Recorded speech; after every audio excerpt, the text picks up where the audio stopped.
Bonjour, revenu, bonjour, bienvenue dans le 15h30, on y retourne. Bon, j'ai le son, petit problème de son. Alors, excusez-moi, mais c'est ça, être régisseur, puis technicien, et journaliste, et tout. Alors, voyez-vous, bon, alors, je recommence. Aujourd'hui, le marché canadien est en baisse de 3,80 points. Le marché américain est en hausse de 38 points. Par contre, on devrait terminer la semaine négativement là, sur aux deux niveaux, là, autant au marché canadien que sur le marché américain. On me pose énormément de questions sur les formations que je donne parce que vous savez que je donnais moi des formations d'analyse technique en salle et nous avons décidé de les mettre sur le web. Alors et là on avait fait un pré-lancement avant les fêtes et nous sommes présentement à déployer nos cours sur le web et alors il y a un petit groupe restreint qui profite. Alors on a 4 formations, c'est vraiment particulier. Puis vous savez, j'ai un style particulier aussi là. Alors, je suis quelqu'un de bon marché. Alors, j'ai 4 formations. La première formation, c'est une formation de base. On parle de moyenne mobile, de support, de résistance, des indicateurs. On parle la base que tout trader, tous investisseurs doivent connaître. On parle de terminologie aussi. Et de temps en temps, je vais leur faire je vais ajouter des petits vidéos au niveau du fondamental. On a aussi la technique. Là, on va aller dans la technique avancée où là, j'ai vraiment des indicateurs où je vous donne mes trucs, mes secrets, pour être capable d'aller bien décortiquer un titre boursier. Et vous savez, nous, analystes tech, nous avons découvert le Saint Graal. Nous avons le Saint Graal. Alors, et après, à la suite, on va parler options et on va terminer avec la technique point and figure qui est, selon moi, la technique. C'est un petit bijou. Moi, enlevez-moi l'analyse technique, la technique point and figure, et possiblement que je débarquerai, j'arrêterai de faire des suivis pour des clients parce que c'est vraiment un baromètre extraordinaire. Alors, c'est ça pour les cours sur le web. Alors, si ça vous intéresse, vous pouvez toujours m'envoyer, vous voulez avoir de l'information, puis même si vous voulez peut-être vous joindre là, au groupe. C'est sûr que j'avais, dans cette formation-là, j'avais une partie option, mais si jamais vous voulez vous joindre au groupe à ce moment-là, envoyez-moi à info@commercialanalystech.com et là, je vais vous dire les coûts et je vous dis qu'est-ce qu'on peut faire là, pour vous puissiez joindre le groupe. Alors, c'est l'information à info@analystech.com. Alors, regardons maintenant sur le marché américain. Vous savez, cette semaine, on a vraiment eu, on est rentré dans notre 9e année haussière. Alors, c'est quand même, c'est spectaculaire, là. Présentement, je ne suis pas négative sur le marché américain. Cependant, je dis souvent l'élastique était tiré. Alors, j'ai un support à 20 800. Et j'ai un point pivot à 20 730. Alors, si jamais mon point pivot était touché, traversé, à ce moment-là, on serait en repli. Mais voyez-vous, ma moyenne mobile 200 jours, elle est quand même haussière, elle est super belle. Alors, pour l'instant, il y a rien de dramatique, là, mais on est dû pour avoir un repli. Qu'est-ce que vous voulez?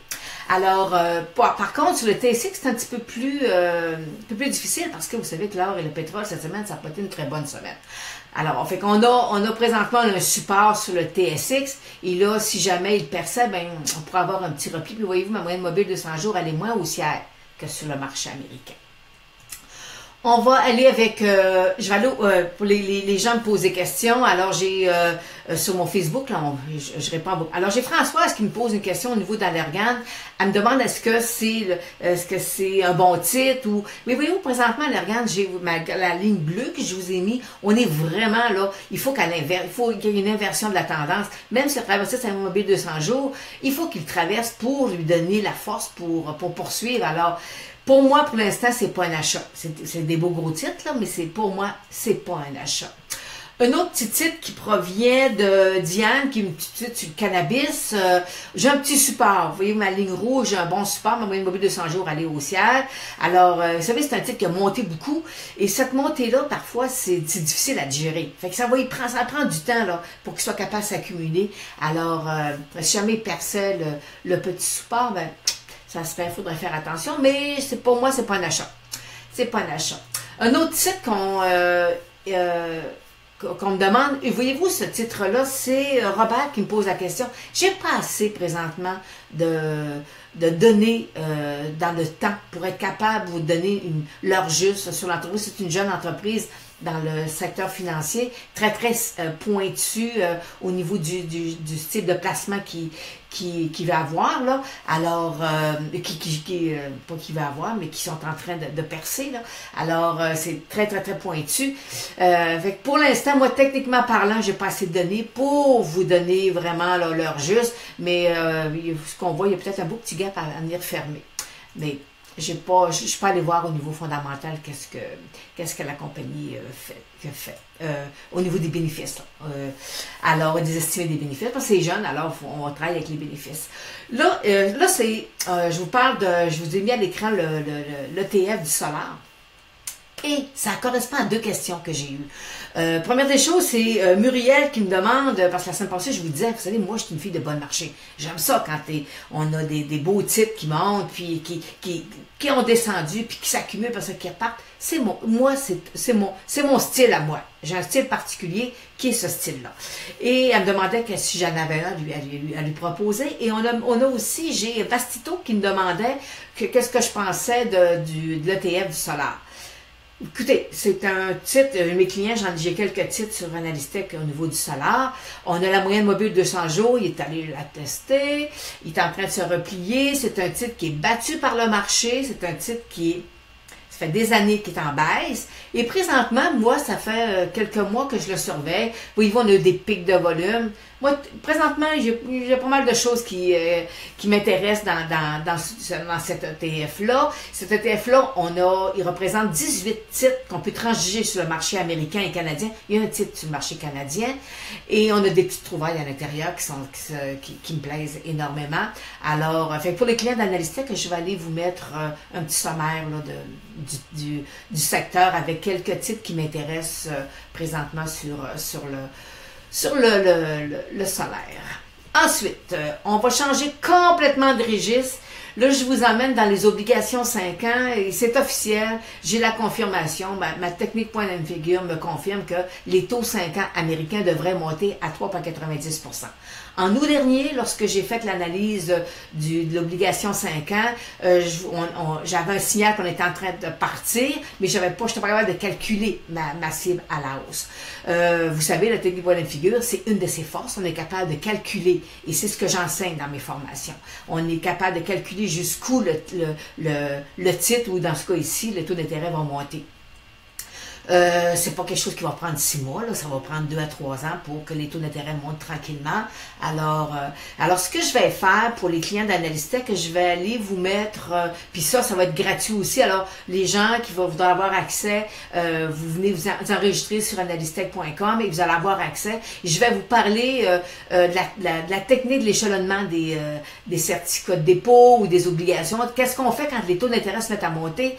C'est quoi la position qu'on doit prendre pour avoir de meilleurs rendements là, à long terme, pour être capable d'augmenter le rendement sur notre portefeuille obligataire ou la partie qui est au niveau des obligations. Là. Alors, puis je vais peut-être essayer de vous faire une petite vidéo pour essayer de bien expliquer, pour que vous compreniez bien là, les petites lacunes qu'on a. Là. Vous savez, si vous tardez trop à commencer à rentrer dans des obligations un peu plus à long terme, mais vous laissez de l'argent sur la table présentement, des taux d'intérêt, des taux de rendement là, qui...